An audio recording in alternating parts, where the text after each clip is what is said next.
The Ministry of Education, Youth Affairs and Sports is focusing on the unique contribution of counselors with the territory's system as it observes National Council Week 2023. Council Week is being observed from Monday, February 6th to Friday, February 10th under the theme School Counselors Helping Students Dream Big. National School Counseling Week is always observed for the first full week of February. This special week honoring school counselors provides recognition to counselors who implement comprehensive programs which are a vital part of the educational process for all students as they meet the challenges of the 21st century. For the Department of Information and Public Relations, I am your host, Berta McKelly Adams, and now I will introduce to you our guests. Hi, Bertha. My name is Bisa Smith. I'm a guidance counselor officer assigned to Elma South High School, 7th grade. And I am Tarisha Dawson, guidance counselor, assigned to the primary division. I service the Enid Scatliff pre-primary. Jumping right into the questions, tell us some more about Counselors Week. What the event is about, most so. Well, this is an annual event nationally and internationally that are recognizing counselors and the job they do in the education system. Okay, as you should be recognized, I do believe. And what is the role of a counselor? What I have been told by some of our past principals and some of our counselors, Miss Evelyn Fisher Foss, which was my counselor when I was in school, she was my inspiration to become a counselor as well. She said we're the linchpin. Dr. Sandy Underhill says we're the backbone of the school. Okay. So I like to think that that's a good interpretation of what we do. Okay, and what other words you have to describe your very important role? I would say I am the change agent. I am the one that is tasked with ensuring my students are balanced, ready to learn, and that means that their entire environment needs to be able to support that.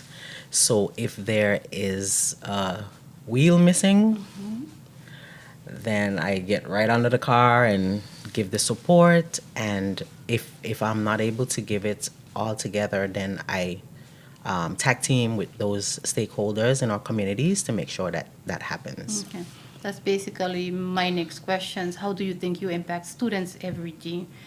We live in a very different world from when we were growing Certainly. up. And how do you think that you impact students every day? You, Ms. Dawson, you are at the primary level, while Miss Smith is at the secondary level. And how do you think you impact them every day?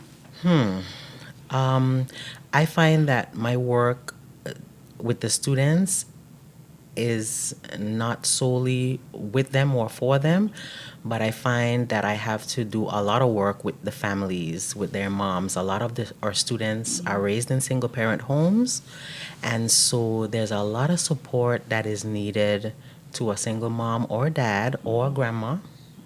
And that includes anything from ensuring that they had received their homework, maybe even lunch, maybe a ride to school or from school. Those are very frequent duties that I have ensuring. And I believe maybe it's because I deal with the little ones. My clients are between 4 and about 7. And so there is a lot that they need at that age, not quite independent yet, and needing a counselor who is ready and able at all times to facilitate their needs. So there are such wide extremes that students at that age require. But working in a good school with a good team and the stakeholders along my side, we are able to get through. And I assume that would be the same experience for you, although I hear that not only do you look at the students themselves, but the family Correct. also. Correct.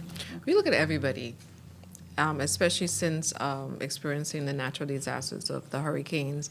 We've had to be that support and help for not just the student, our staff, our principals, ourselves, helping each other through whatever issues that might be troubling us at the time. And even with COVID made our job very difficult because that one-on-one interaction was almost impossible. And just trying to connect with our students through a computer screen was not usually the most conducive because a lot of times we use observation, body language, to see what may be needed in where they can't verbalize what their needs are. We have to be very observant and look at them and say, something is happening. How can we help? How can I be of help to you today? And that's, in most days, that's what I do. I walk around, I look at students, say, good morning, how are you? How's your day? And if I notice anything a little off, I'm like, can we talk? How can I help you today? Or if they come and they visit the office, that's the first thing they do. They come in, Miss Smith, do you have, by chance, we have a first aid kit. We have necessary support stuff for our girls. We have water, we have tea, we have coffee. Well, coffee is for the adults, of course. And anything that they need, a phone if they need to call someone, their parent if they're not feeling well, if they forgot an assignment. And yeah, we're, as you said, the linchpin. The linchpin is that little device that you don't always think you need until something happens and you're like, that's exactly what I needed.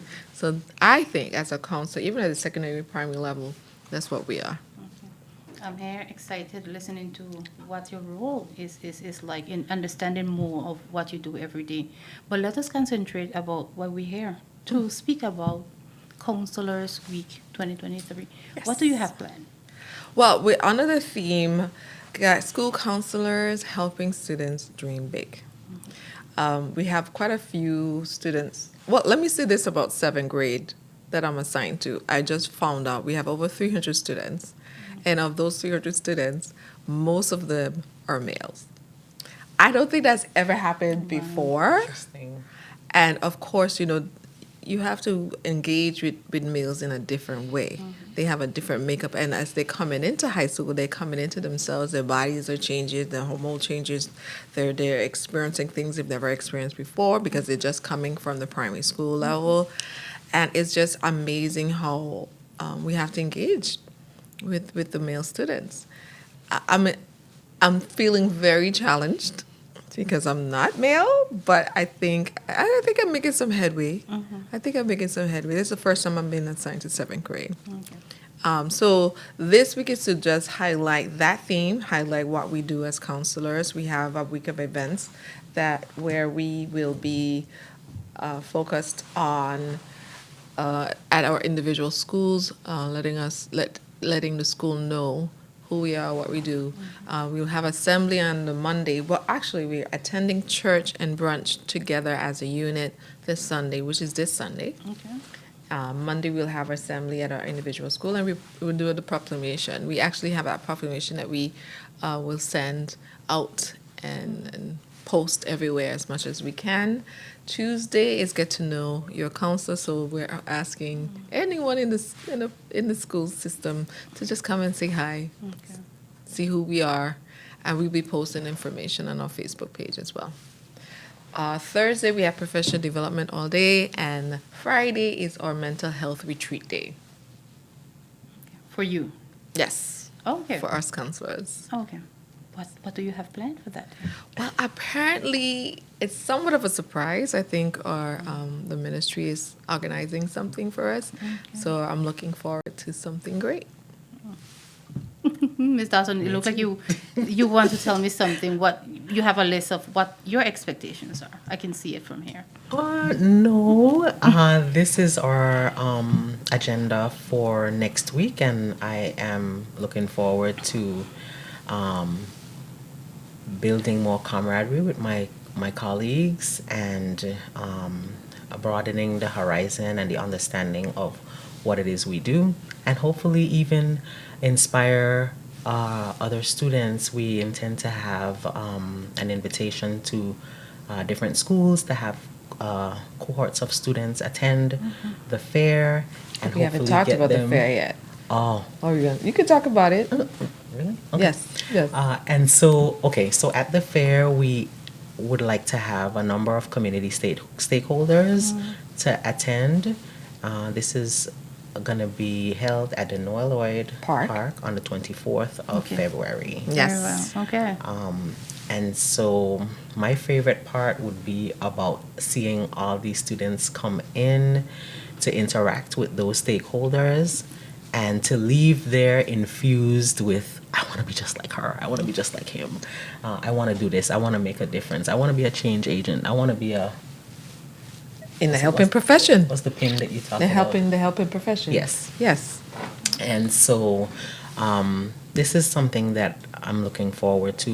I think most of all in the week of events, and then of course on Friday to have R&R with my colleagues. Okay. Yes. So this upcoming event for the 24th, scheduled for the 24th of February. Yes. All right. So that's one of the events to look out for, and Yes. the entire community is expected to attend. And we'll be invited.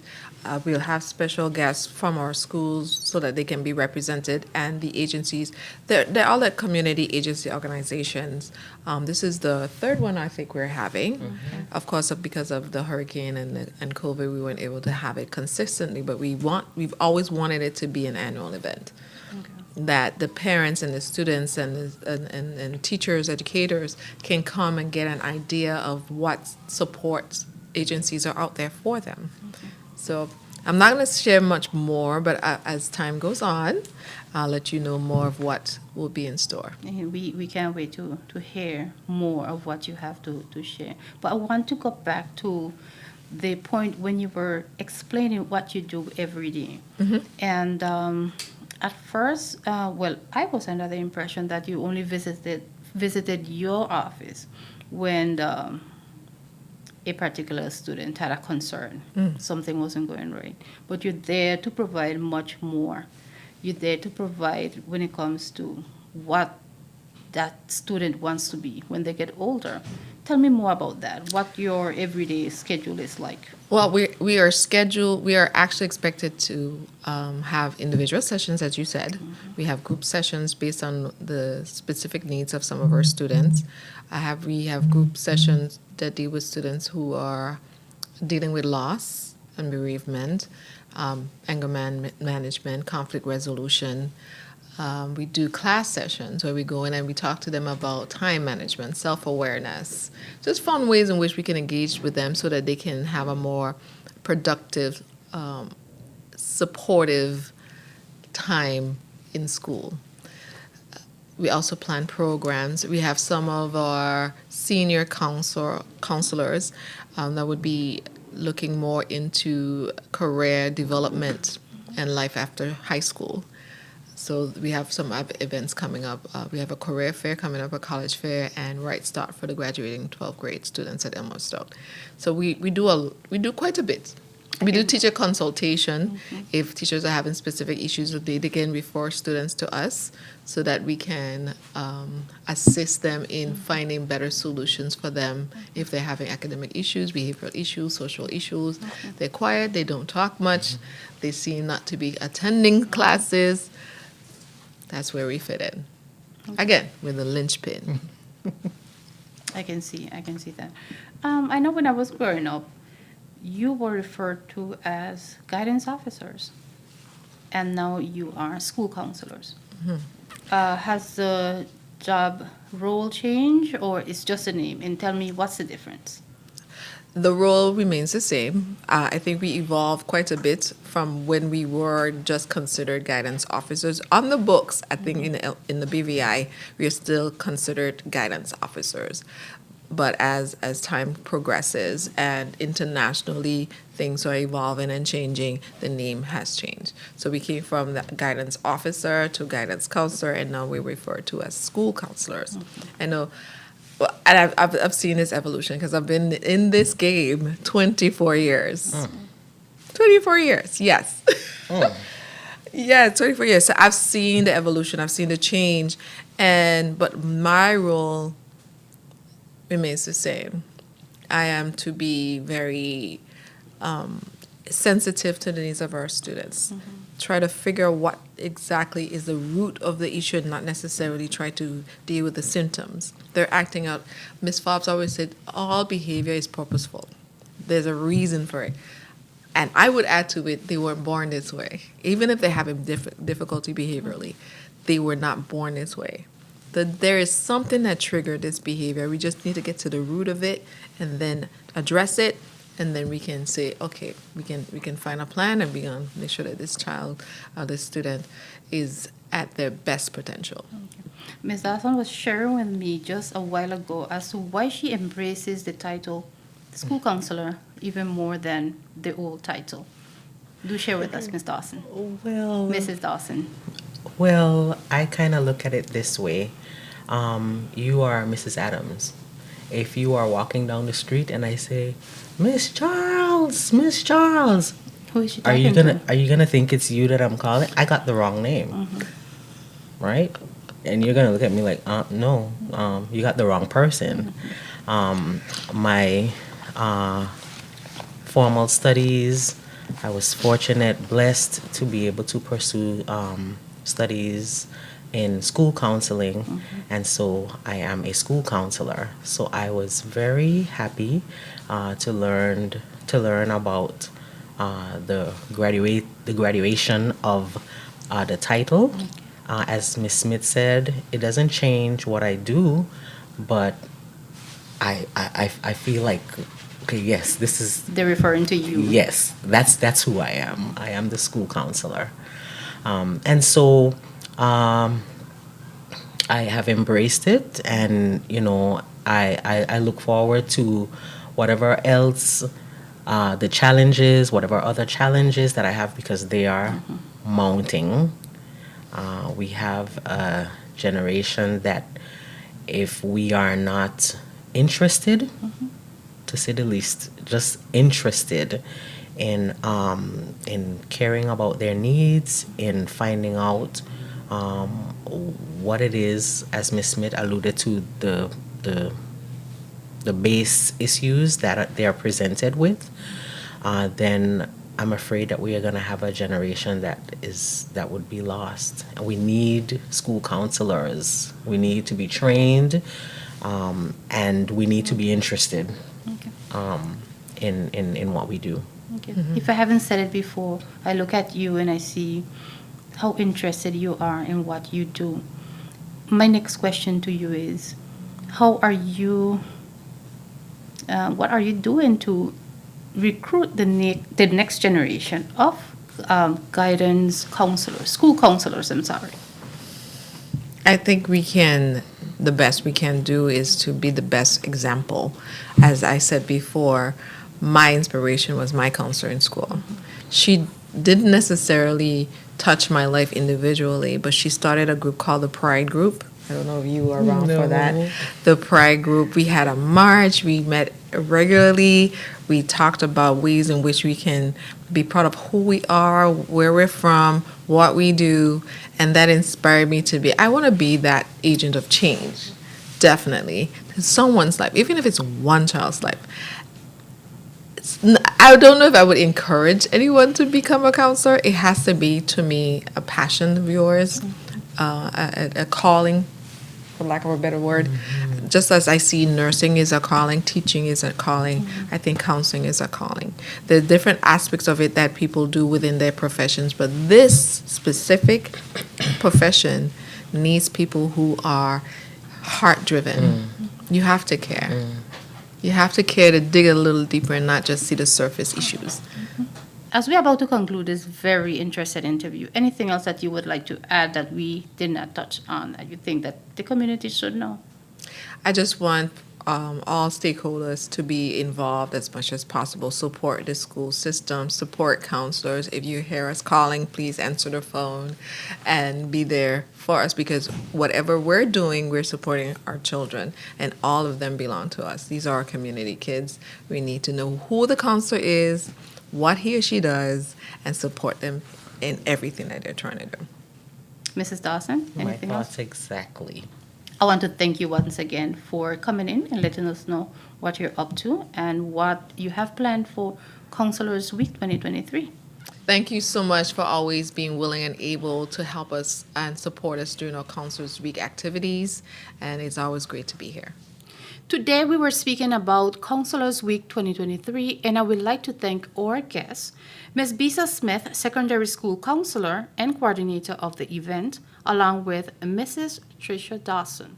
I have been your host, Betty McKelly Adams.